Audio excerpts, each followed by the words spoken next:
This week on Vaticano, learn why Pope Francis hopes to have ended financial scandals in the Vatican for good. Follow Secretary of State Cardinal Pietro Parolin as he travels to the Democratic Republic of Congo and South Sudan.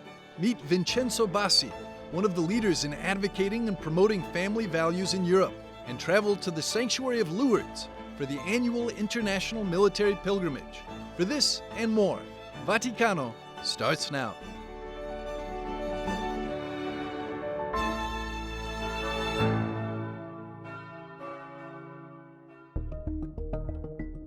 At the center of one of the biggest financial scandals in recent Vatican history is a London real estate deal.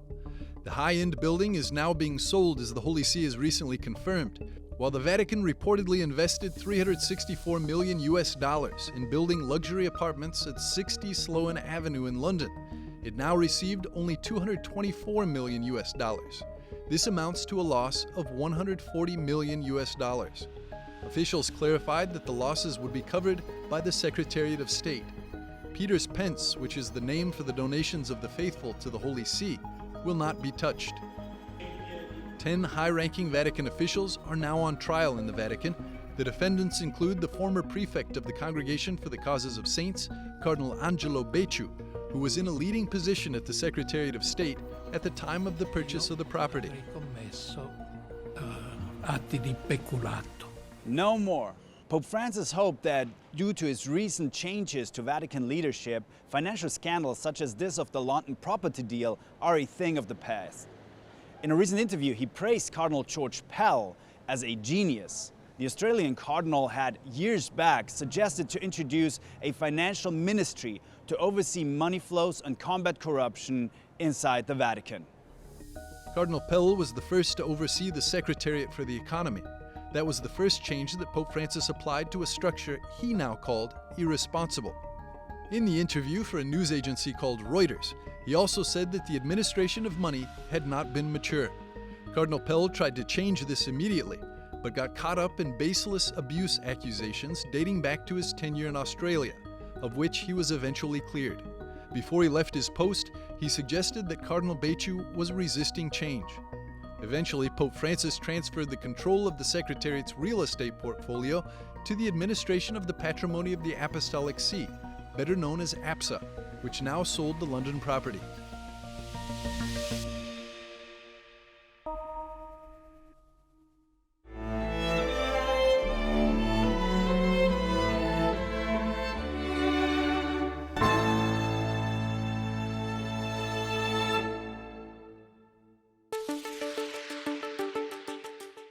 Because Pope Francis canceled his planned trip to the Democratic Republic of Congo and South Sudan due to his doctor's orders, Secretary of State Cardinal Pietro Parolin visited the two African states on his behalf. In Kinshasa, the capital of the Democratic Republic of Congo, the Cardinal celebrated Holy Mass with 100,000 faithful.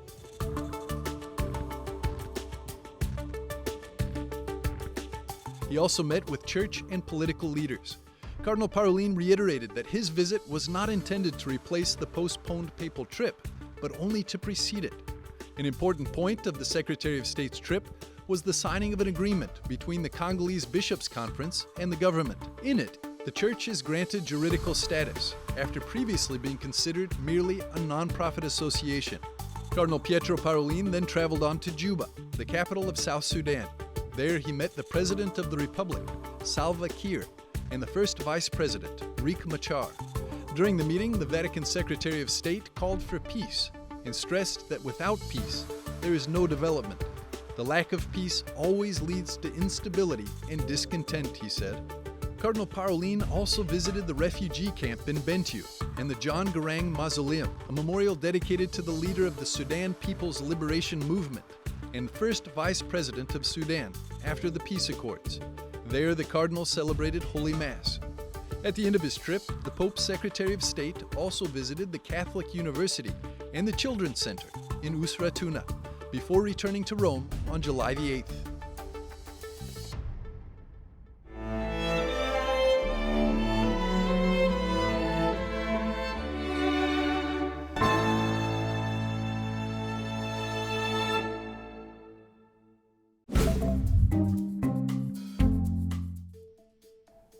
Hello and welcome to this week's Vaticano Updates, bringing you the most important news from the Holy Father and the Vatican. In an interview, Pope Francis compared abortion to hiring a hitman. I ask, is it legitimate? Is it right to eliminate a human life to resolve a problem? The Holy Father said. Now, he was responding to the U.S. Supreme Court's decision to overturn Roe v. Wade. When asked whether a Catholic politician who supports the right to choose abortion can receive the sacrament of communion, he warned of bishops losing their pastoral nature. The Pope has repeatedly underscored his pro-life positions in the past. The Vatican's provisional agreement with China on the appointment of Catholic bishops will probably be renewed for the second time in October. Now, Pope Francis said in an interview that the agreement is moving well, and I hope that it can be renewed. The controversial Vatican-China agreement was first signed in September of 2018 and then renewed for another 2 years in October of 2020. The terms of the agreement have not been made public. Pope Francis has expressed shock and sadness over the mass shooting that led to the death of at least 6 and wounded some 30 others at a 4th of July parade in the Chicago suburb of Highland. Now, in a telegram sent on his behalf to Cardinal Blaise Cupich, the Archbishop of Chicago, the Pope condemned the senseless shooting, appealing for a rejection of all forms of violence. The Pontiff asked the Cardinal to convey his spiritual closeness to all affected by this attack. The Catholic Church will continue implementing measures against clerical sexual abuse, even if there may be reluctance or pushback in some places, said Pope Francis. In comments to Reuters, the Pontiff said there was resistance, but with each new step, there is growing awareness that this is the way to go. Pope Francis said the Church started zero tolerance slowly and moved forward, and I think the direction taken on this is irreversible. During the Angelus prayer on Sunday, Pope Francis implored the authorities of Sri Lanka to listen to the cries of their people, suffering under the country's worst economic crisis in 70 years. I join in the grief of the people of Sri Lanka, who continue to suffer the effects of political and economic instability, the Pope said. Together with the country's bishops, I renew my call for peace and implore those in authority not to ignore the cry of the poor and the needs of the people. Thank you for watching this week's Vaticano Updates. I'm Benjamin Crockett for EWTN Vatican.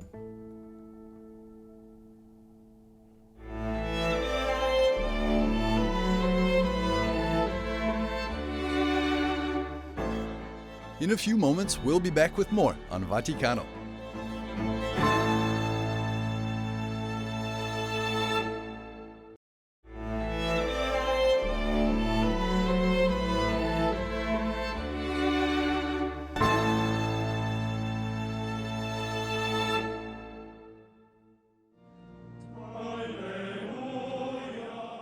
The Holy Father recently published an apostolic letter on the liturgy, following up on his motu proprio Traditionis Custodes that was published nearly 1 year ago, limiting celebrations of the Mass according to the rite used before the Second Vatican Council. In his apostolic letter titled Desiderio Desideravi, I've earnestly desired, the Pope explains that he wants to invite the whole Church to rediscover, to safeguard, and to live the truth and power of the Christian celebration. While the intention around the activities surrounding the liturgy seems to be focused on re-establishing a feeling of unity within the whole Church, many communities around the world feel a real desire to continue to celebrate the old rite. One such community is Clear Creek Abbey in Hulbert, Oklahoma, in the United States. For the Benedictines here, life revolves around the Mass. We were trying to be both getting back to a certain richness that seemed to be lost in the liturgical reform. We want to get back to that, and yet not seem intransigent.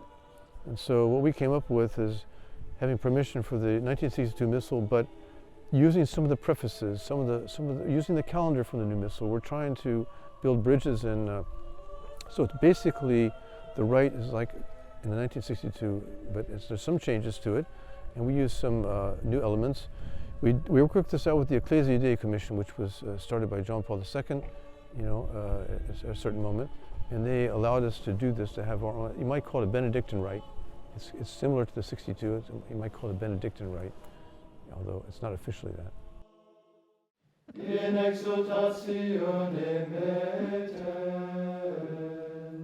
the divine office with the hours and the Mass, well, that is the center of the whole thing.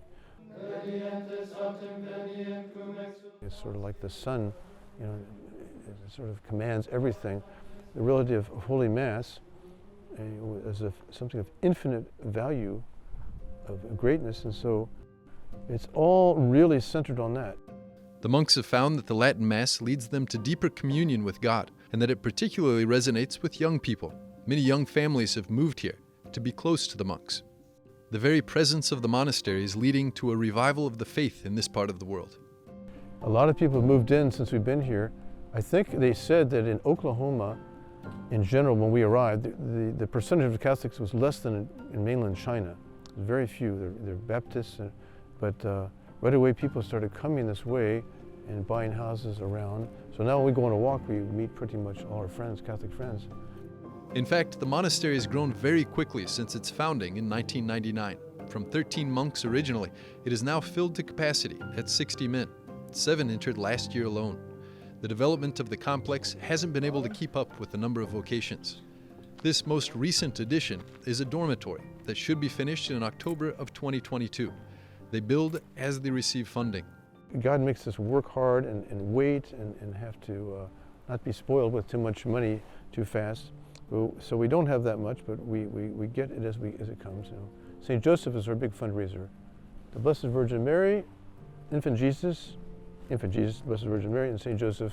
We pray to them a lot with a little Infant Jesus chaplet, we say. And they've been pretty effective, very effective. Really. The monastery is in the Diocese of Tulsa, where 61-year-old Bishop David Konderla is the shepherd. He's been at the helm since 2016, and today his appreciation for the monks is evident.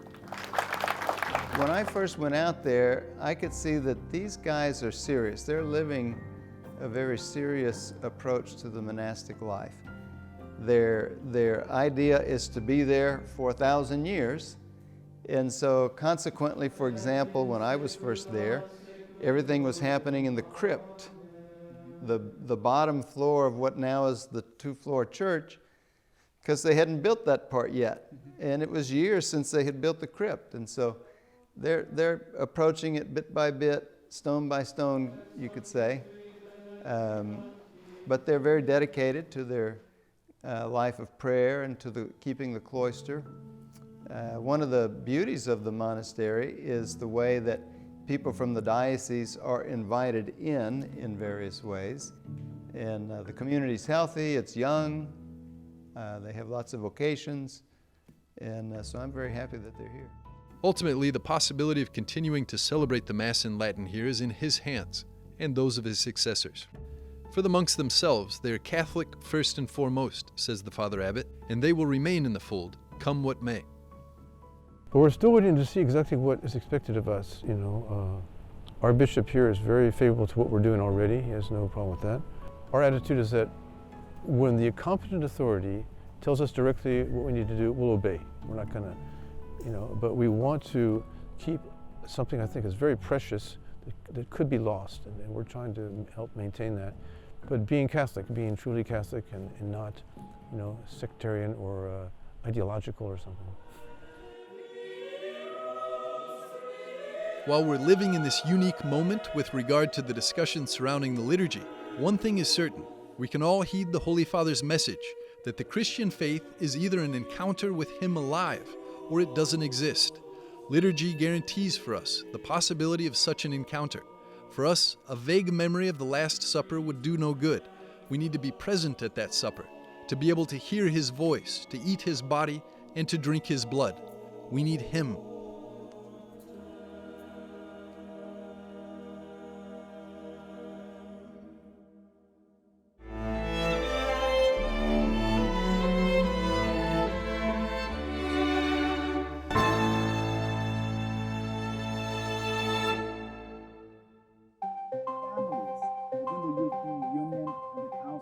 In the build-up to the 10th World Meeting of Families, the EWTN Vatican Bureau hosted a special event focused on families and faith on its rooftop terrace. At European level, but One of the speakers was Vincenzo Bassi, university professor and president of the FAFCE, Federation of Catholic Family Associations in Europe.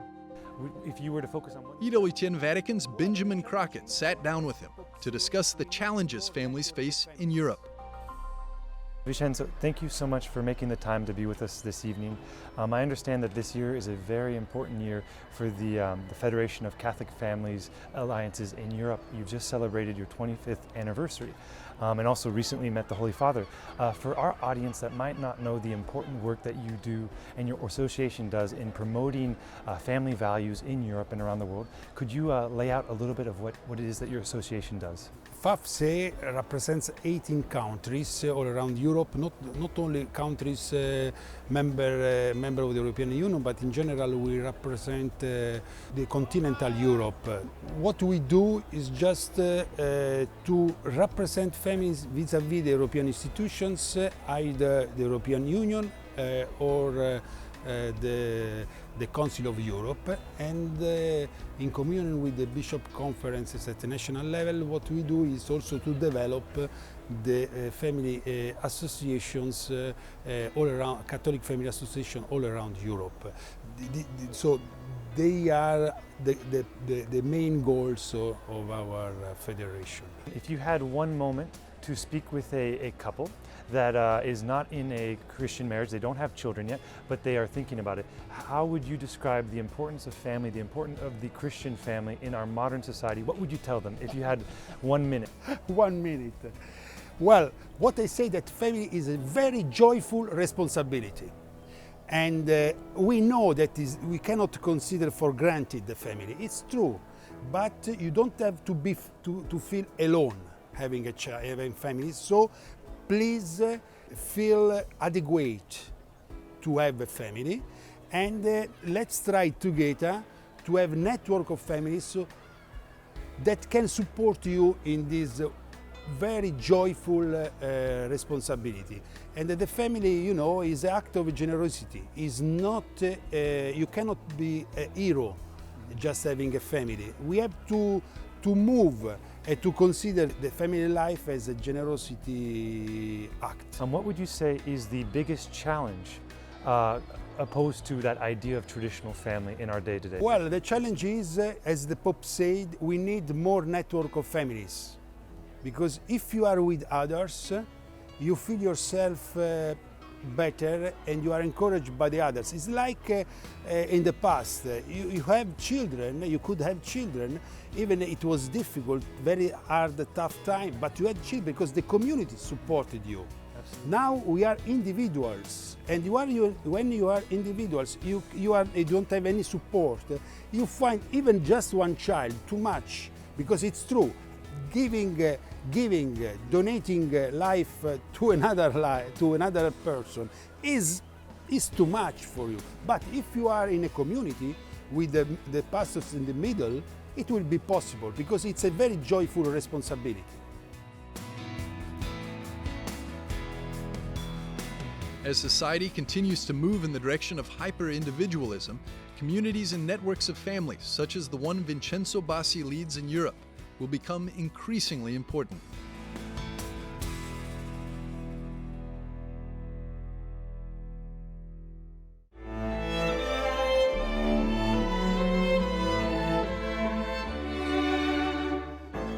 We'll be back after a short break with more on Vaticano.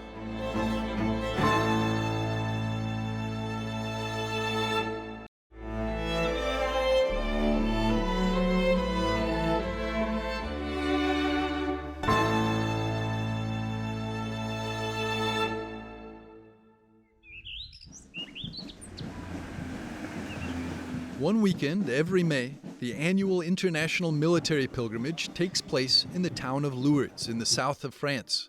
Servicemen and women from across the world pray for healing and for peace.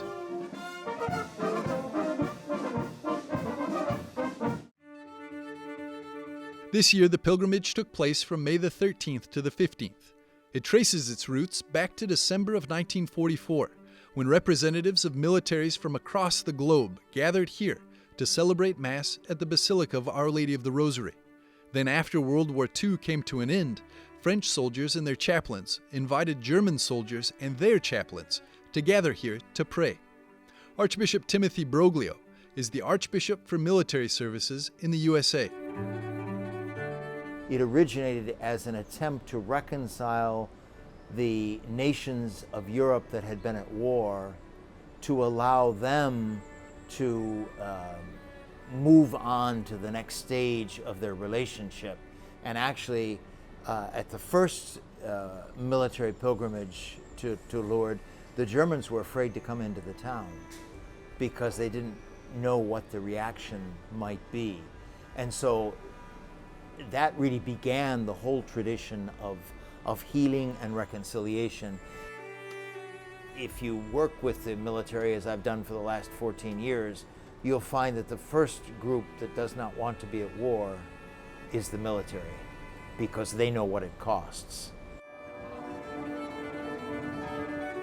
Charles Galena is a retired colonel with the U.S. Marines and is leading this pilgrimage. EWTN asked him what the purpose is of the Warriors to Lourdes pilgrimage. Lourdes is known throughout the church. The shrine of Our Lady of Lourdes is known throughout the church as the place of healing. No other population in the U.S.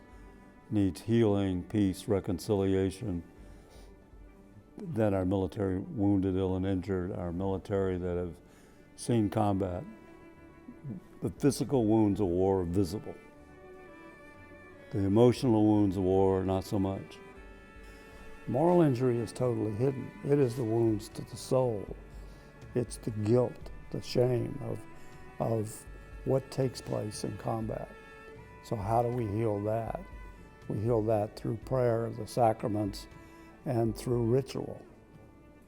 The great healing for me is to be able to bring the wounded, heal the injured, their families to Lourdes.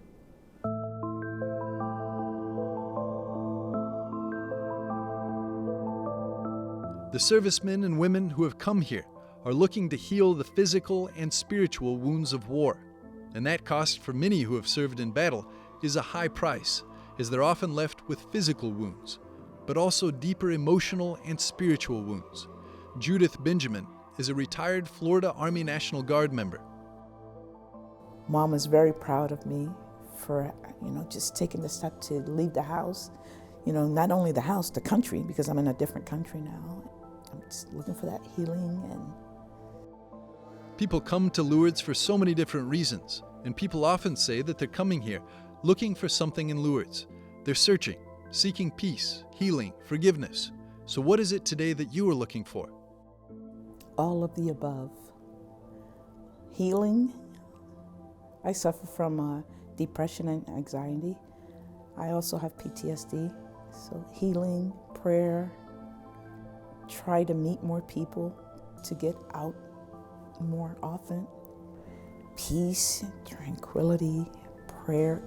They said the rosary over and over and over, and it kind of like bonded to my heart and said, wow, Judy, this is awesome.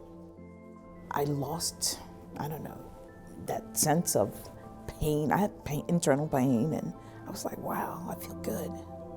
I feel like a different person. And when I came out,